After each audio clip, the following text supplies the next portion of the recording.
Assalamualaikum warahmatullahi wabarakatuh. Waalaikumsalam warahmatullahi wabarakatuh. Selamat siang teman-teman sekalian. Salam sejahtera untuk kita semua di sini. Ya. Perkenalkan, nama saya Nazmi Fadil Rahman. Saya di sini sebagai MC dan moderator pada sesi Focus Group Discussion pada siang hari ini.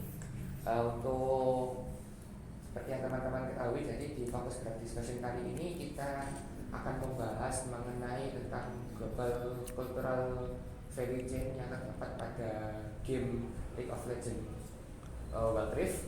Jadi FGD ini adalah salah satu upaya yang dilakukan di dalam kelas global cultural industrial development dan kemudian menjangkau untuk melakukan pemetaan terhadap game ini untuk kemudian dijadikan poster ya, bahan untuk membuat poster di saat UAS nanti.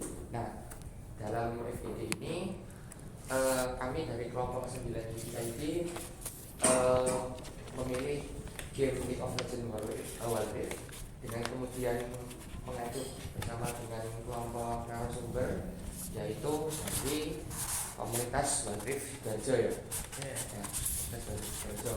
Jadi mengenai komunitas Wild Rift Sidoarjo nantinya akan dijelaskan di dalam sesi forum.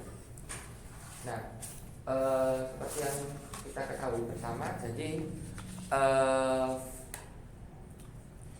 sesi FGD nanti ini kita akan diskusi dan juga tanya jawab. Jadi kita dari teman-teman mahasiswa akan bertanya ke jenengan sekalian selaku perwakilan dari komunitas untuk memberikan pertanyaan seputar tentang game League of Legends Wild Rift ini nanti. Jadi nanti saya harap teman-teman komunitas ini bisa memberikan jawaban yang konstruktif dan juga argumentatif untuk teman-teman mahasiswa dalam rangka untuk memenuhi tugas kami ini. Bisa diakomodir gitu? Bisa. Sebelum kita memulai sesi forum berdiskusi ini, alangkah baiknya kita memperkenalkan terlebih dahulu. Jadi saya tadi sudah memperkenalkan diri, nama saya Nazmi Fadil Rahman. Saya anggota dari kelompok grup 9. Bisa disambung? Oke, perkenalkan nama saya Muhammad Indra Maulana. Saya anggota dari kelompok GCID 9 ya. Ya. 9. Nama saya Muhammad Akmal Putra, juga dari kelompok GCAD 9. Nama saya Sarewa Pramana Putra, sama dari kelompok GCD 9. Oke, dari teman-teman narasumber mungkin bisa memperkenalkan diri. Ya, dari ini perkenalkan nama saya Rafael. Saya juga dari sama komunitas Wild Rift Sidoarjo. Perkenalkan, nama saya Ridhi Aulia Rahman. Saya juga anggota dari komunitas Wild Rift Sidoarjo.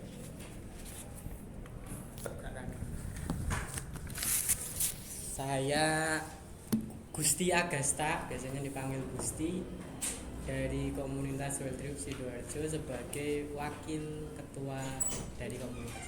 Oke, terima kasih buat teman-teman dari perwakilan komunitas Wild Rift Sidoarjo sudah hadir membersamai kami di forum kali ini. Semoga apa yang kita diskusikan pada forum kali ini bisa membawa manfaat buat kita semua gitu. Gitu. Sebelumnya terkait tentang Wild Rift ini sebenarnya kan untuk teman-teman tahu bersama, jadi Wild Rift ini adalah salah satu varian ya bukan? Yeah. Varian dari game League of Legends tapi di versi mobile. Jadi game League of Legends ini sendiri adalah salah satu game yang berbasis di desktop atau PC, kemudian dikembangkan oleh Riot Games menjadi versi Wild Rift yang available untuk mobile. Nah, di dalam game Wild Rift ini sendiri tentunya terdapat banyak aspek atau unsur yang kemudian bisa dianalisis atau ditelaah untuk kemudian dilihat apa saja unsur-unsur aspek-aspek yang memenuhi atau termasuk ke dalam global cultural value chain. Jadi nanti apakah nanti terdapat isu lintas batas negara yang terdapat di dalam game ini atau bagaimana, jadi akan kita telah bersama melalui di forum group discussion kali ini. Oke, mungkin dari saya sebagai moderator akan saya serahkan ke teman-teman mahasiswa untuk bisa memulai sesi FGD. Silakan. Oke, dari saya mungkin langsung ke sesi pertanyaan aja. Mungkin pertanyaan saya ini yang pertama terkait latar belakang dari peserta atau dari perwakilan kelompok Wild Rift ini. Kalau boleh tahu masing-masing sudah berapa lama bergabung di komunitasnya dan ya seberapa mengetahui tentang Wild Rift ini. Silakan Dison. Kalau saya sudah bergabung di Wild Rift Sidoarjo itu sekitar ada 4 bulanan 5 bulanan lah di Wild Rift Sidoarjo. Pertama kali itu saya mengikuti acaranya itu di Sidoarjo, apa itu ya? Lupa namanya. Seperti itu. Next. Saya juga sama, join komunitas Wild Rift-nya juga sekitar 4 atau 5 bulan yang lalu, dan juga di tempat yang sama di satu warkop ada acara play for fun, jadi joinnya di situ. Kalau saya ya joinnya ikut komunitas itu mulai dari tahun 2022 bulan Agustus. Dan kalau tentang Wild Rift-nya itu sudah ngikutin semenjak pre-regisnya rilis. Jadi awalnya karena temen saya yang mantan pemain League of Legends PC ngajak buat main gitu.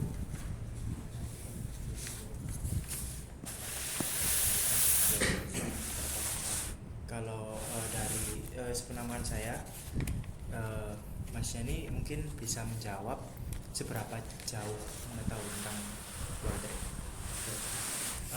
Secara umum aja. Secara umum.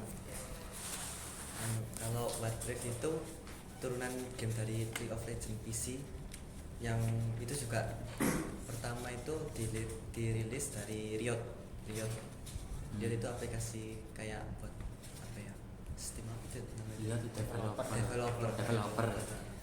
Jadi dari PC terus diturunin ke mobile, versinya itu lebih minimalis, lebih apa ya, Bisa diterima. lebih diterima di kalangan mobile. Dan itu kalau nggak salah rilisnya itu tahun 2020-an, tapi di Asia, South Asia itu 2021 baru bisa di-install di Play Store ya. Saya tahunya itu League of Legends Wild Rift diajak temen. Jadi sebelumnya saya nggak pernah main game aslinya League of Legends dari PC-nya.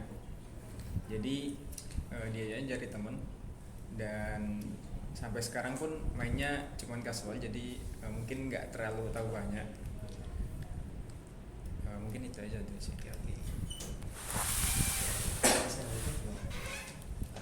Udah maksud tadi udah. Oke. Lanjut nih, gimana pertanyaan selanjutnya? Tadi Mas Rafael menyinggung tentang developernya League of Legends ya. Nah, pembuatan Wild Rift itu apakah ada kerjasama dengan perusahaan lain gitu? Riot membuat Wild Rift atau cuma Riot sendiri yang membuat Wild Rift itu sendiri? Tuh. Kalau sepengetahuan saya ini, kan pertama itu League of Legends itu dari developernya bukan Riot, kalau nggak salah dari Garena. Garena apa? League of Legends, enggak, League of Legends pertama kali. Itu enggak, bukan Riot pertama kali itu. League of Legends. Garena games mas. Garena ya. Dari Indonesia. Blizzard ya? Cuman Blizzard ya? Blizzard. Iya. Berarti kalau kerjasama itu setahu saya itu cuman yang di KDA itu aja sih, yang apa, bikin event besar-besaran sama KDA itu ada 5 skin gitu kalau itu. Kerjasama kayak apa? Entertainmentnya, event-eventnya gitu. Entertainment itu. Bukan kayak pembuatan game Wild Rift-nya. Bukan kalau itu. Bukan itu nggak tahu. Cuman sebatas entertainment sih. Ya.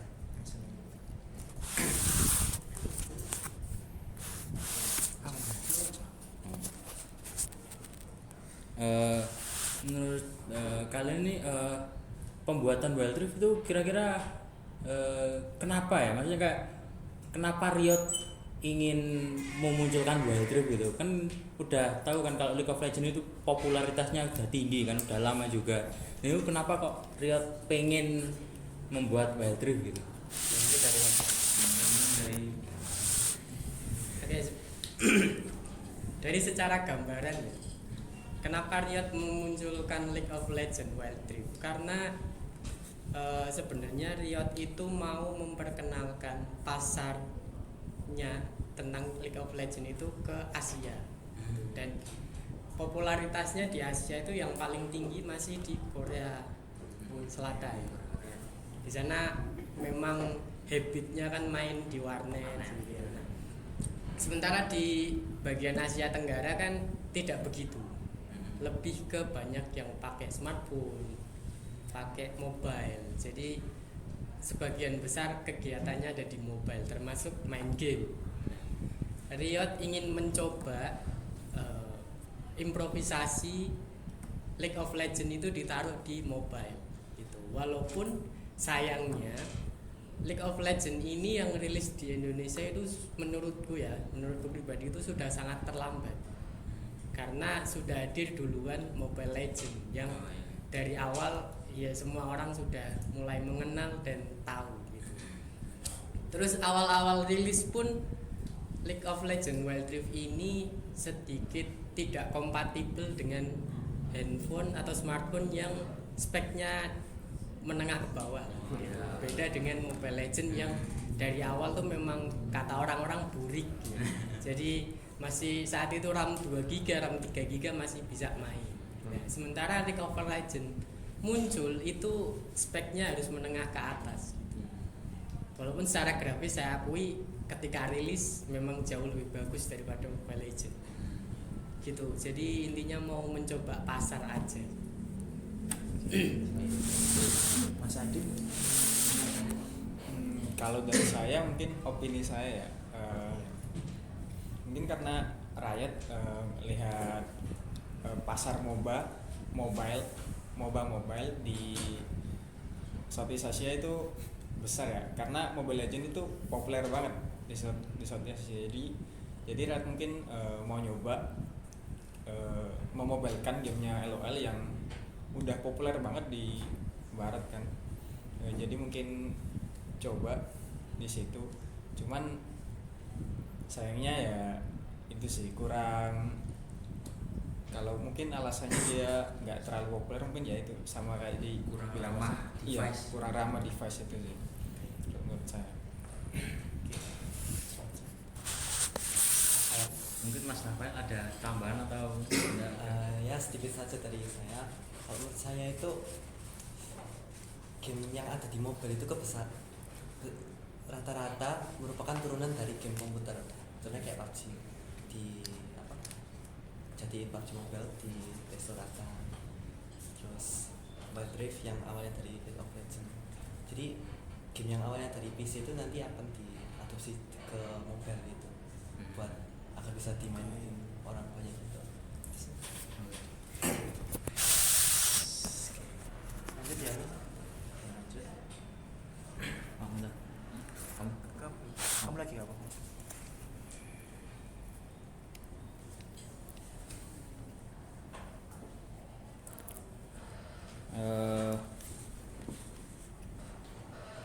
Untuk pembuatan game Wild Rift ini kan developernya kan Riot ya. Itu kayak ilustrator dan voice actornya itu kira-kira menurut kalian itu dari Riotnya sendiri atau Riotnya itu mengambil dari kayak LinkedIn orang-orang yang sudah profesional dan sudah ada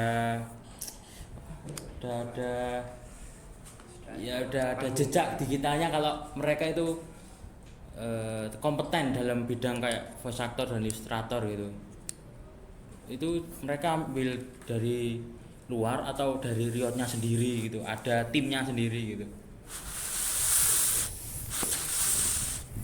Oke. Yang pertama untuk ilustrator. Kalau ilustrator itu memang perusahaan Riot ini saya akui secara totalitas, benar-benar totalitas.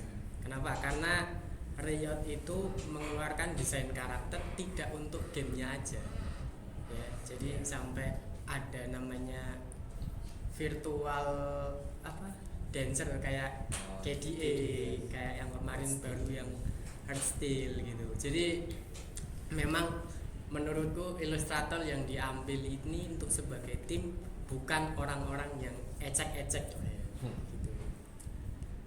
Terus kalau dari voice aktornya itu sebagian besar ada dari US, Amerika Serikat sana. Tapi yang menarik kemarin adalah ketika Heartstyle ini muncul, ada satu yang menurutku menarik. Kenapa? Karena karakter Israel ini diisi oleh seorang personil dari EXO, Korea Selatan, namanya Baekhyun. Kakak tahu? Iya. Kan? Nah, yang menurutku cocok gitu, walaupun sebagian mungkin ada yang hate tentang K-popers, tapi siapa namanya Baekhyun ini ditaruh di Israel menurutku cocok gitu. Karena dari skillnya nge-rap, suaranya ketika menyanyikan lagu itu sesuai dengan karakter Israel itu. Tengil-tengil itu cocok. Terus ada yang namanya Laura Bailey. Ini Laura Bailey ini cukup mengisi di banyak karakter, contohnya di Akali, ada Miss Fortune Skin Battle Bunny, ada juga yang Lunar Beast Miss Fortune. Kenapa suaranya itu terdengar menggoda? Ya cocok lah dengan pembawaannya Miss Fortune yang dewasa. Ada juga Kerry Karanen yang mengisi suara Lux. Nah yang terdengar ya kita semua tahu lah, imut-imut menawan gitu. Kemudian ada seorang rapper bernama Carl Scrubby yang mengisi suara Kane juga di Heartstyle kemarin juga. Yang terakhir ada, dan semuanya tidak melulu tentang Amerika Serikat, ada yang dari Nigeria, Tobilo mengisi suara Kasante yang ada di personil Heartstyle juga gitu. Mungkin ada tambahan yang lain dari yang lain.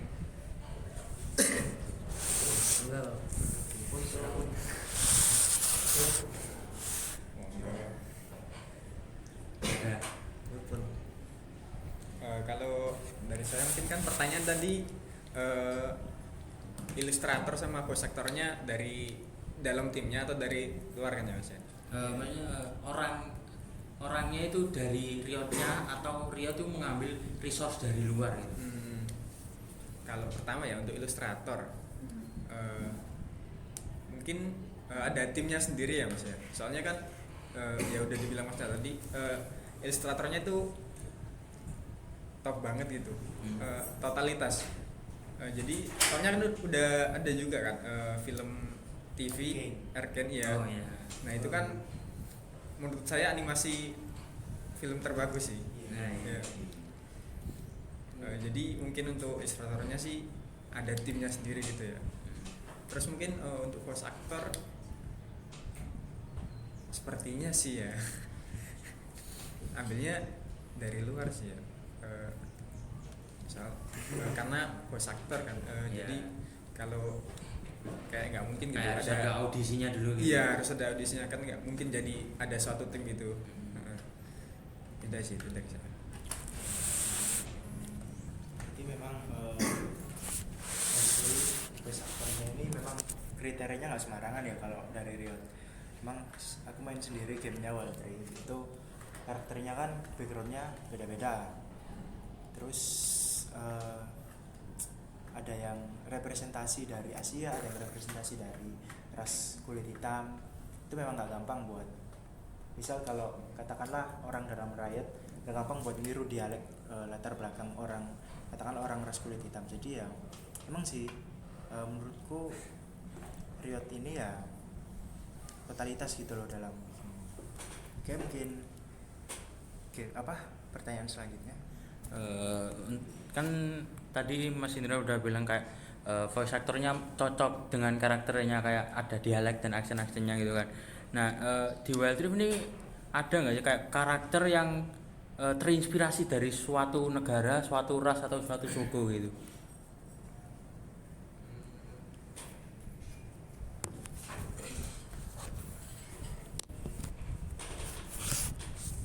Kalau inspirasi karakternya ya, kebanyakan yang aku lihat itu dari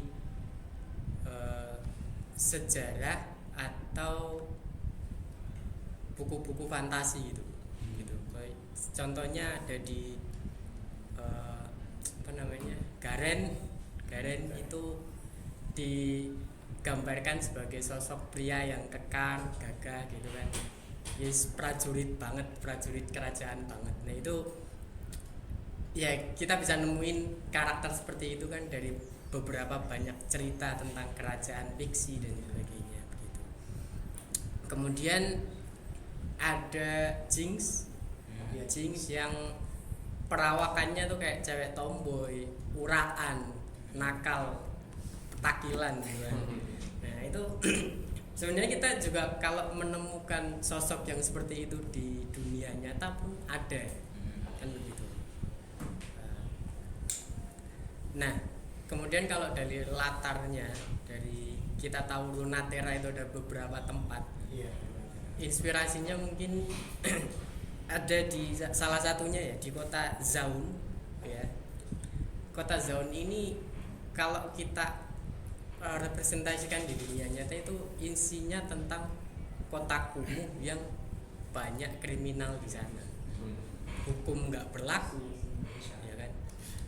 Hukum tidak berlaku, polisi juga tidak ada gunanya di sana karena banyaknya kasus-kasus yang terjadi di tempat tersebut. Gitu. Dan kalau kita cari, ini maaf kalau salah ya, di Brazil ada tempat yang seperti itu, gitu, yang ya isinya tentang sini. Jadi polisi itu bisa disogok lah, bisa narkoba itu bebas. Nah di Brazil juga senjata api itu tidak ilegalkan gitu, dijual bebas gitu. Kayak misalnya kita ke warung kayak warung Madura, beli pistol gitu ada gitu. Jadi kota Zaun ini menurutku inspirasinya mungkin dari sana. Ada juga dari Demacia. Demacia itu adalah kerajaan yang integritasnya tinggi. Kalau mungkin inspirasinya itu ada di Inggris, kerajaan Inggris yang dipimpin oleh Ratu Elizabeth. Integritasnya tinggi, budayanya juga loyalitas tinggi gitu. Kemudian yang menarik dari Demacia ini adalah satu peraturan di mana kerajaan ini adalah kerajaan yang anti sihir. Ya. Sementara plot twistnya putri di sana adalah seorang penyihir dengan energi sihir paling besar. Ya, benar ya kalau nggak salah. Kalau aku baca lore-nya di Demacia itu kenapa melarang sihir? Karena kota Demacia dulunya adalah kota penyihir paling besar. Karena energi sihirnya besar, akhirnya banyak ras-ras dan entitas yang negatif tertarik. Kayak iblis, sukubus dan sebagainya. Evelyn itu ras sukubus yang tertarik dengan kesatria-kesatria di sana. Gitu. Akhirnya untuk menjaga keamanan, kedamaian, dikeluarkanlah peraturan untuk melarang sihir. Bahkan ketika ada penyihir yang ketahuan tidak segan-segan untuk dihabisi. Satu lagi ada suku Yordle. Nah, suku Yordle ini nggak tahu ya, kalau Riot mungkin tahu, inspirasinya ada di suku, kalau nggak salah namanya suku Mante dari Aceh. Ya, suku Mante itu kan adalah suku paling saat ini misterius, tapi ada satu video yang merekam orang dari suku Mante yang kecil. Oh. Yang di hutan. Bener ya? Iya. Ada nggak sengaja kerekam kecil dan larinya tuh cepet banget. Mungkin Riot FYP-nya ada di Riot ya kan. Tonton loh, apa ini? Mungkin bisa jadi seperti itu. Nah, menariknya adalah suku Yordle ini adalah suku yang terjajah. Kalau kita representasikan di dunia nyata itu mungkin Palestina. Karena saking dijajahnya akhirnya suku Yordle ini terpecah-pecah menempati di beberapa tempat di Runeterra itu. Akhirnya terusir dari tempatnya sendiri. Ya kurang lebih gitu mungkin. Mungkin ada tambahan Mas.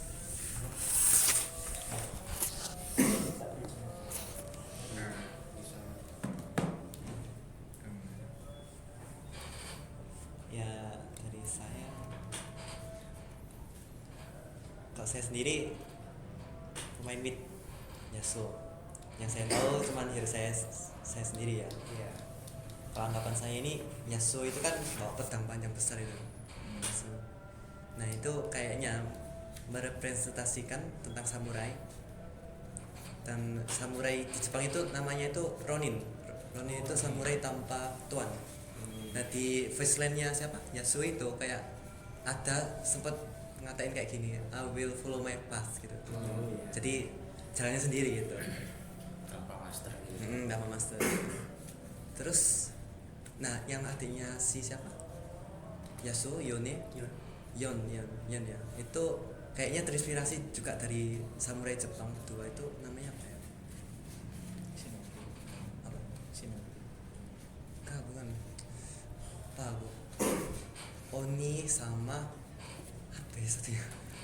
Pokoknya itu samurai yang kerasukan iblis gitu ceritanya. Di Jepang itu. Ya, tadi saya seperti itu. Gimana? Emang sih latar belakang champion atau hero di Wild Rift itu macam-macam, karena aku juga main sendiri. Setauku itu ada Aksan, itu yang champion mid. Itu kalau nggak salah latar belakangnya ngambil referensi dari Asia Tengah ya, Asia Selatan, India, Pakistan itu Asia Selatan dari logatnya. Terus tahu aku juga ada bersaudara itu siapa? Lucian sama Sena itu bersaudara ya, itu ras kulit hitam. Terus ada lagi mungkin ini Trash. Kok Trash bukan Trash? Siapa? Bukan kan? Ya situ Akali itu kan referensinya juga dari Jepang kalau nggak salah. Akali sama Ari itu kalau nggak salah Jepang. Oh iya Ari benar. Ari juga. Iya. Namanya Rock. Lupa ekor 9. Ya itu sih.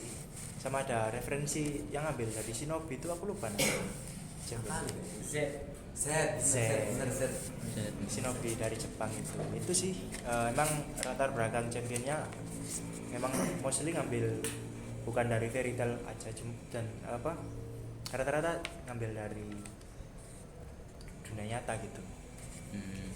Mungkin bisa lanjut pertanyaan selanjutnya. Untuk selanjutnya itu dalam perilisan Wild Rift ini platform untuk mengunduh itu ada di mana sih? Setiap region itu kayak kan region ada region Asia, region dan Cina kan juga berbeda kan regionnya kayak nggak ada jadi satu sama Asia kan beda kan. Nah itu kayak ada perbedaan nggak platform pengunduhnya?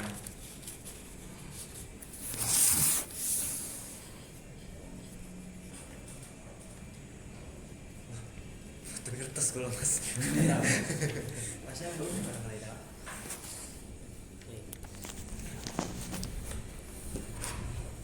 Oke, kalau perbedaan platform ada pasti ya, ada pasti karena tiap region beda-beda platformnya. Kalau sebagian besar ada di Play Store, ada di App Store. Nah kalau Cina itu mungkin punya platform sendiri, mungkin punya Play Store sendiri versi mereka gitu. Tapi kalau secara universal semua orang bisa mengakses, ada di websitenya resmi.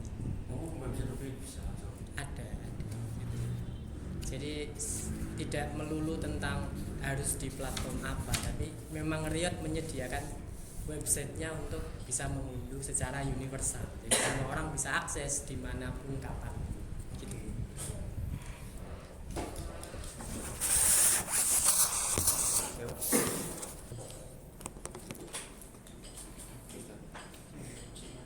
Strategi marketing. Oke, tadi kan kita udah ngomong soal internalnya kan. Nah, kita sekarang ngomong soal bisnisnya. Cuan. Nah, untuk game Wild Rift ini pihak Riot itu pakai strategi marketing apa buat ngepromosiin gamenya? Kira-kira setahunya aja. Dari turnamen yang, tapi turnamen pertamanya kan dari League of Legends sih, bukan Wild Rift. Ya kalau setahu saya cuma yang itu sih, entertainment yang apa? KDA itu kan itu bikin musik itu lagu sama skin. Itu aja. Mungkin masnya mau nambahin? Kalau dari perspektif saya ya di Indonesia pas itu saya pas baru rilis ya Wild Rift itu cuman iklan aja sih di YouTube, sama ya marketingnya cuman iklan sama apa ya, kayak ada komunitasnya cuman tidak terlalu besar gitu di Indonesia.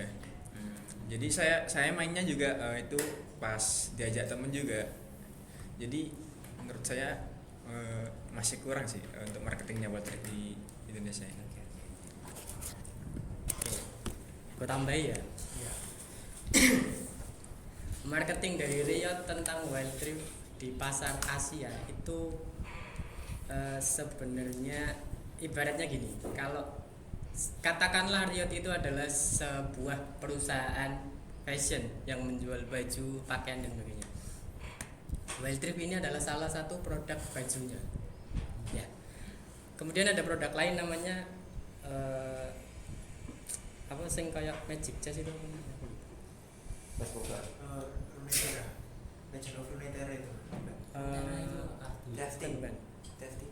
Enggak Magic Chess aku. TFT kan sih? TFT. Nah, iya benar.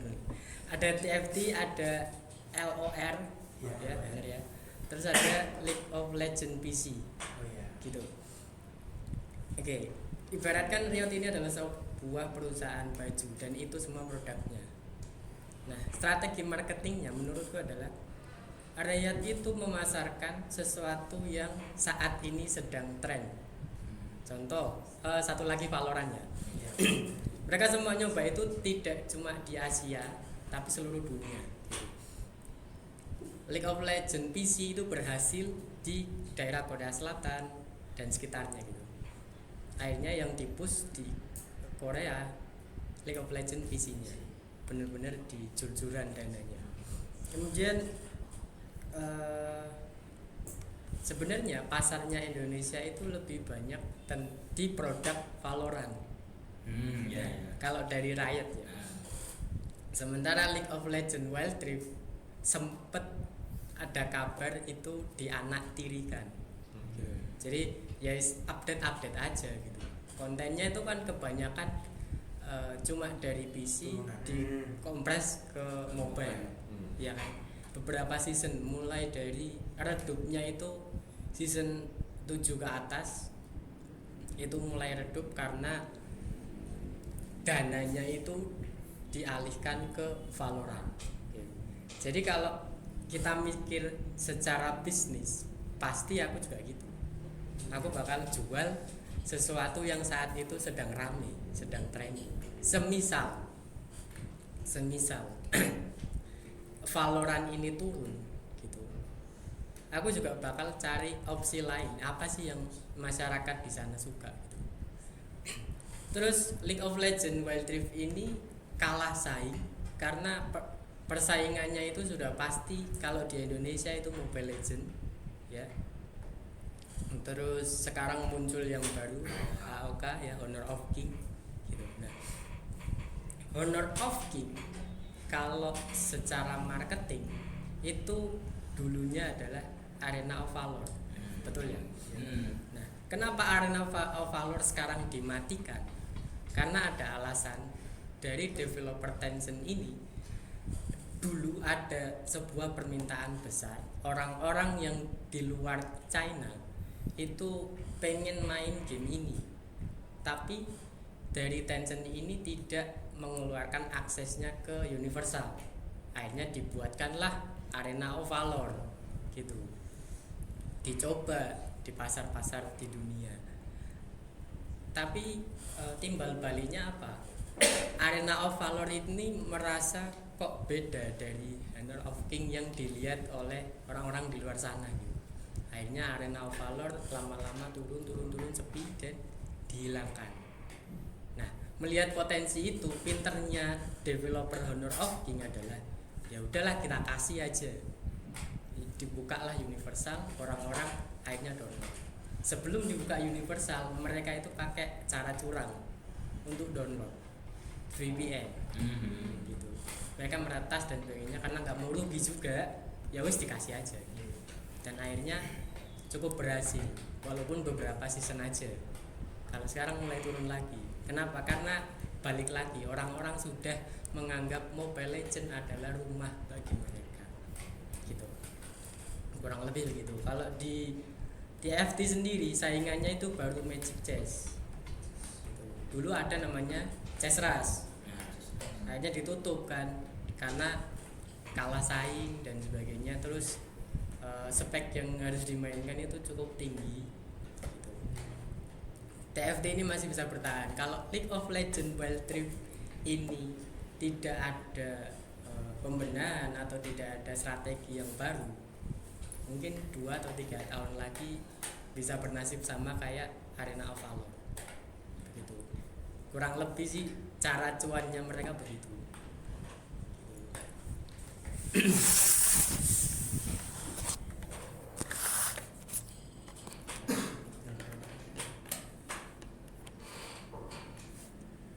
Terus ini nih, kita ngomongin tentang hak cipta ya. Nah, setiap sebuah produk kan pasti nggak lupa akan sebuah hak cipta ya. Nah, tujuannya agar produk tersebut nggak diklaim sama pihak lain. Nah, di Game Wild Rift ini tuh pihak Riot ya? Enggak. Pihak Riot itu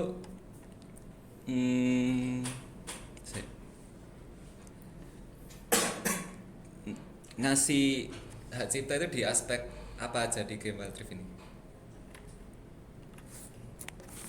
Mas Rafael, Mas Rafael, Hak cipta gimana aja itu kayak apa ya? Kayak setiap karakternya, setiap elemennya dulu. elemen apa aja yang dikasih hak cipta oleh Riot di Game Wild Rift itu?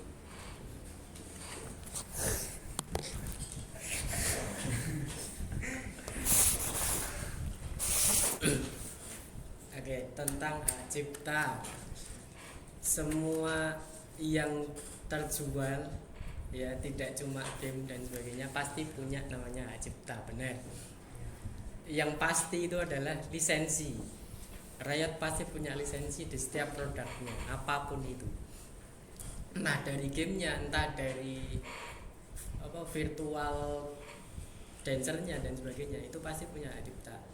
Punya lisensi yang dimana ketika orang mau ngambil atau mengklaim, mereka bisa kena sanksi. Tuh.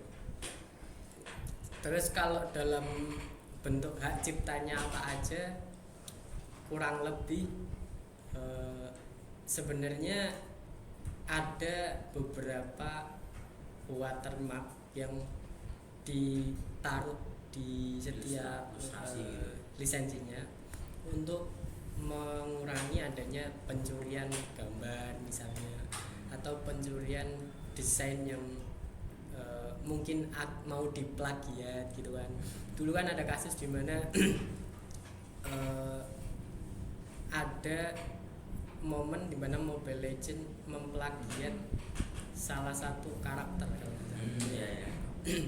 Ya benar ya kalau gitu. Nah, saat itu Riot benar-benar menuntut Mobile Legends karena gak terima lah intinya gitu. Intinya tidak terima atas kasus plagiat itu, dan dikeluarkanlah beberapa putusan dan akhirnya Mobile Legends kena sanksi, yaitu salah satunya tentang hak cipta tersebut gitu. Ya kurang lebih gitu lah.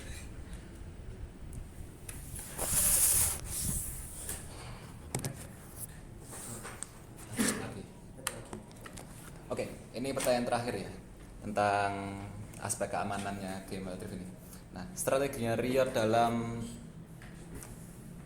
mengembangkan keamanan game Wild Rift ini gimana? Buat kayak kalau misal ada cheater, kalau enggak yang pokoknya yang nge-cheat lah pokoknya, biar ketahuan itu loh. Strategi mereka gimana? Buat mengamankan mereka.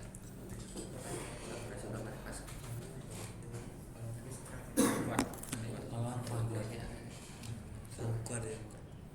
Kalau yang sebelumnya Valorant itu kan sama Riot ya. Kalau Valorant kan pakainya Vanguard. Nah kalau ada cheat ketik itu langsung kayak ada notif, seketika itu muncul notif kayak fokus suruh keluar gitu. Terus ada itu cheat terdeteksi dari Vanguard. Nah kalau yang baru ini setahu saya itu saya sendiri belum pernah ketemu cheater ya di Madrid. Ya belum pernah ya. Saya sudah pernah ketemu cheater gitu mas di Madrid. Sudah pernah merasakan musuh yang memakai pihak ketiga. Nah, jadi saya waktu itu karena belum pernah merasakan ya kayak apa ada cheater gitu. Jadi saya nggak nyari itu sih tentang gimana apa softwarenya yang dipakai buat apa detect cheaternya itu.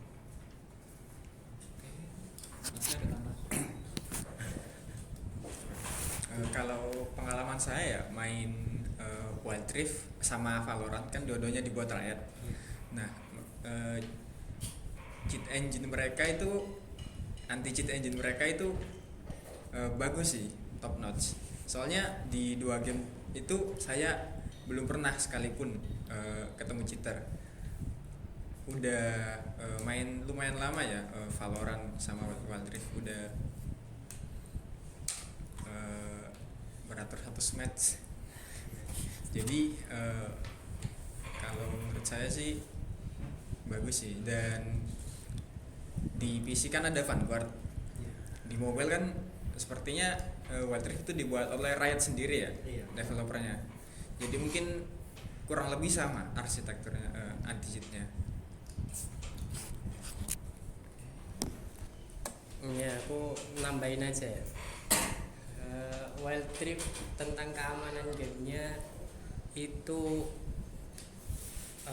ambil konsep yang serupa dari League of Legends PC gitu, intinya gitu. Tapi memang ada kasus kebobolan ketika saat itu ya, kalau nggak salah ingat season 3-4 itu banyak yang kena ban itu. Bahkan kalau di website resminya itu dikasih kayak diberitahu juga siapa nama aja dan bannya itu berapa lama. Ada yang 1 tahunan, itu cukup tegas ya. Dan sejak season 5 ke atas itu sudah mulai berkurang. Akhirnya orang juga sudah jarang atau bahkan tidak menemukannya lagi. Untuk season keamanan memang Riot ini prepare lebih tegas. Kalau kita compare, kalau mulai dari sama-sama mulai dari awal ya, Mobile Legends itu kurang prepare.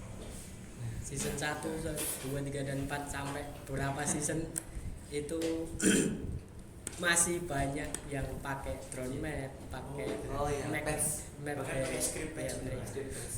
karena dari awal tuh Mobile Legends memang tujuannya untuk memperkenalkan, baru mereka improve sampai sekarang gitu.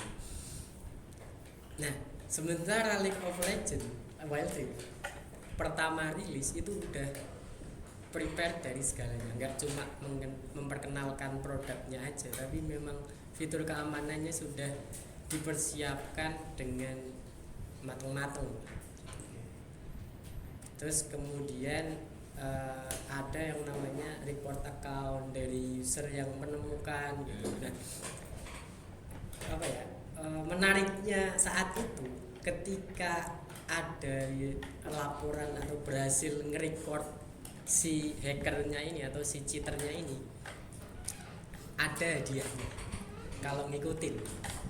Dulu ada hadiahnya berapa wildcard gitu, setara satu skin dia, setara satu skin. Nah, jadi orang-orang dulu akhirnya main itu untuk hunter, nyari nyari siapa yang ngecheat gitu gitu dulu. Tapi sekarang karena sudah diperbaiki ya, jadi ya event itu udah nggak ada, dan itu hidden event sih sebenarnya, hanya ada di websitenya. Jadi di gamenya itu nggak ditampilkan, cuma di informasi websitenya itu ada. Silakan dicari kalau dulu ada ya. Terkait yang Mobile Legends itu yang awalnya coba-coba baru dikembangin kan, setelah dirilis diadaptasi terus dikembangin. Itu memang bener sih, saya sendiri waktu season pertama Mobile Legends itu pakai drone map view yang patch itu, dan itu downloadnya itu dari Chrome gitu. Jadi di website di Google gitu emang tersedia APK gitu, kayak file-filenya itu patchnya gitu. Saya download itu sampai season 3 kalau nggak salah, kayak drone map itu. Pelaku ya. Itu nggak kena ban gitu, nggak sama sekali, nggak ada ngaruh gitu, kayak ya fine aja gitu bisa. Terus waktu itu ada sempet katanya itu bisa di ban gitu, saya jadi lepas itu. Terus emang kalau asal di season 6 itu udah mulai di ban itu yang patch view sama skinnya gitu. Nah, sedangkan waktu Wild Rift itu pertama kali saya juga sempet nyari nggak ketemu pelaku mental pelaku. Nyari mungkin nggak nggak open source ya, mungkin ya. mungkin source-nya susah buat dicari di internet. Ya nggak segampang Mobile Legends lah. Patch skin sama drone view itu banyak di Google kalau Mobile Legends pertama kali itu. Kalau sekarang udah nggak tahu saya. Kalau Mobile Legends ada nggak sampai sekarang patch skin itu? Yang ganti skin gitu kan. Iya, gratis skin, tapi cuman kita yang bisa. Iya, saya tuh juga pakai itu, Mas. Kayaknya masih ada sih, dan masih kayaknya aman juga. Nah, itu terakhir saya pakai itu SMA, Mas, kelas 1. Nggak tahu sekarang udah ada atau belum itu. Gitu Udah. ya. Cara ya, kalau dalam Mobile Legends ya, kenapa kok dibuka begitu skripnya, skrip skinnya? Iya. Karena mungkin nggak tahu ya, ini memang strateginya Mobile Legends atau gimana ya. Mereka itu kebanyakan nyari ide tentang skin di situ. Pernah dilihat ya kalau ada orang yang main pakai skrip skin ini jadi karakter ini misalnya. Oh, ada Mas, Iya. Mas ada. Akhirnya mau dibuatkan sekarang kan, collab kan. Oh iya. Mungkin nggak tahu ya itu strateginya ML atau gimana. Mungkin memang dibuka untuk Nyari inspirasi gitu. nyari inspirasi untuk orang-orang bisa ikut kreativitas tanpa harus si ML ini bayar orang. Jadi secara nggak langsung itu desain karakter tanpa harus gaji dia. Pelit orangnya.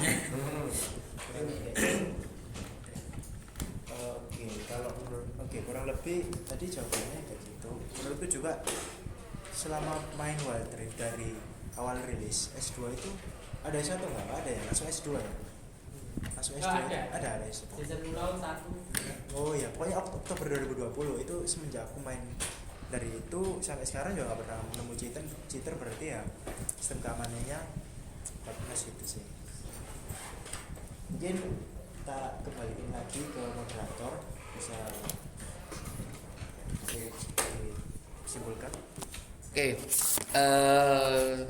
terima kasih buat teman-teman narasumber. Jadi sudah disampaikan pertanyaan terakhir yang juga kiranya bisa menutup sesi FGD kita kali ini, menyudahi sesi FGD kita kali ini. Jadi kita dari kelompok mahasiswa ini sudah apa ya, kiranya mendapatkan berbagai banyak pengetahuan atau insight yang jarang banget kita dapatkan terkait apa yang ada di dalam mobile game League of Legends Wild Rift ini. Ternyata cukup kompleks juga ya terkait gamenya ini. Bahkan sebuah game itu bisa pengetahuannya bisa sekompleks ini. Bahkan mungkin saya yang nggak ngikutin e-sport itu bisa ternyata sebegitu kompleksnya ya game ini gitu ya. Jadi mungkin ya sama-sama, jadi kita jadikan ajang untuk belajar saja, untuk menambah pengetahuan ya, bahwasannya memang terdapat hal-hal yang di dalam suatu game itu yang bisa dibuat untuk menjelaskan isu-isu, untuk menjawab permasalahan terkait di dalam lingkup studi global cultural value chain gitu ya. Iya. Jadi mungkin ada berapa pertanyaan tadi ini? 7 ya? 10. Nah, dari sekian banyak pertanyaan itu sudah mungkin bagi kami sudah lebih dari sekedar jawabannya, tapi karena juga tadi teman-teman juga sudah berelaborasi banyak dalam memberikan jawaban, tadi masnya juga menambah-nambahi dengan mengkomparasikan dengan Mobile Legends. Jadi itu hal yang menurut saya tuh hal yang agak lucu juga sih, karena kita juga akhirnya membanding-bandingkan antara game gitu ya. Mungkin cukup sekian dari sesi FGD kita kali ini. Ya kiranya apa yang kita lakukan di sini ini bisa jadikan ajang pembelajaran buat kita semua, dan juga mungkin buat kita sendiri, kita mendapatkan bahan untuk bisa memenuhi tuntutan tugas yang hendak kita kerjakan gitu ya.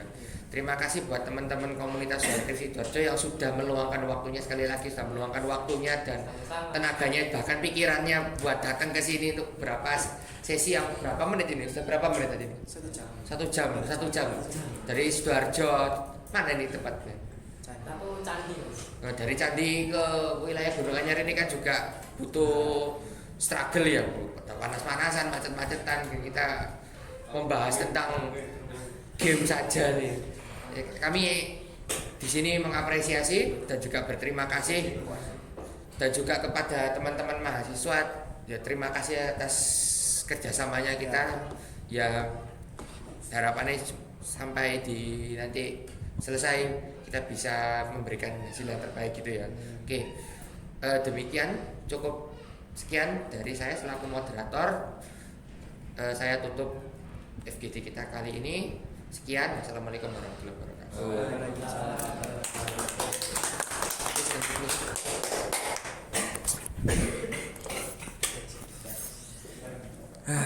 Konsumsi.